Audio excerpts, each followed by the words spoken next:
ഞാൻ ഇന്ന് chicken parts roast ചെയ്യാൻ പോവാട്ടോ. ഇവിടെ കൊല്ലത്തുള്ളവർ പറയും മാങ്ങയും കുമ്പും എന്ന് പറയും. ഞങ്ങൾ എറണാകുളത്തുള്ളവർ പറയും വട്ടും കരളും എന്ന് പറയും. ഓരോ നാട്ടിലും ഇതിന് ഓരോ പേരാല്ലേ. അപ്പം നിങ്ങളുടെ നാട്ടിൽ ഇതിന് എന്താ പറയാന്ന് നിങ്ങൾ കമൻറ്റ് ചെയ്യാട്ടോ.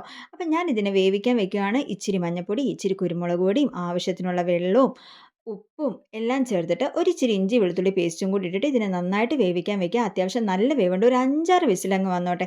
അപ്പോഴത്തേക്കും നമുക്ക് ഇതിന് വേണ്ട മസാല തയ്യാറാക്കാനായിട്ടുള്ള സവോളയും പച്ചമുളകും ഇഞ്ചിയും വെളുത്തുള്ളിയൊക്കെ നല്ല കുഞ്ഞു കുഞ്ഞായിട്ട് അരിഞ്ഞെടുക്കുക. ഇഞ്ചി വെളുത്തുള്ളി ഒരിച്ചിരി കൂടുതൽ ഇരുന്നോട്ടെ കേട്ടോ. അപ്പോഴത്തേക്കും നമ്മുടെ കുക്കറിൻ്റെ വിസിലൊക്കെ ഏകദേശം വന്നിട്ടുണ്ട്. അതങ്ങോട്ട് മാറ്റി വയ്ക്കുക. ഒരു ഫ്രൈ പാൻ വെക്കുക. വെളിച്ചെണ്ണ ഒഴിച്ചു കൊടുക്കുക. അതിലോട്ട് ഇഞ്ചി വെളുത്തുള്ളി ആദ്യം ഇട്ട് നന്നായിട്ട് മൂപ്പിച്ചെടുക്കുക.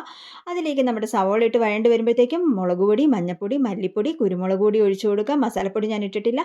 എന്നിട്ട് നമ്മൾ ഈ വേവിച്ച് വെച്ചതും കൂടി ഇട്ടിട്ട് നന്നായിട്ട് മിക്സ് ചെയ്ത് കൊടുക്കുക. നല്ല വെള്ളമൊക്കെ നല്ല വറ്റി വരുമ്പോഴത്തേക്കും നമ്മുടെ മസാലപ്പൊടിയും ഒരിച്ചിരി പച്ച വെളിച്ചെണ്ണയും കൂടി ഒഴിച്ച് കഴിഞ്ഞിട്ടുണ്ടെങ്കിൽ ആഹാ എന്താ ടേസ്റ്റ് എന്നറിയോ. അപ്പോൾ എല്ലാവരും ട്രൈ ചെയ്ത് നോക്കുക കേട്ടോ.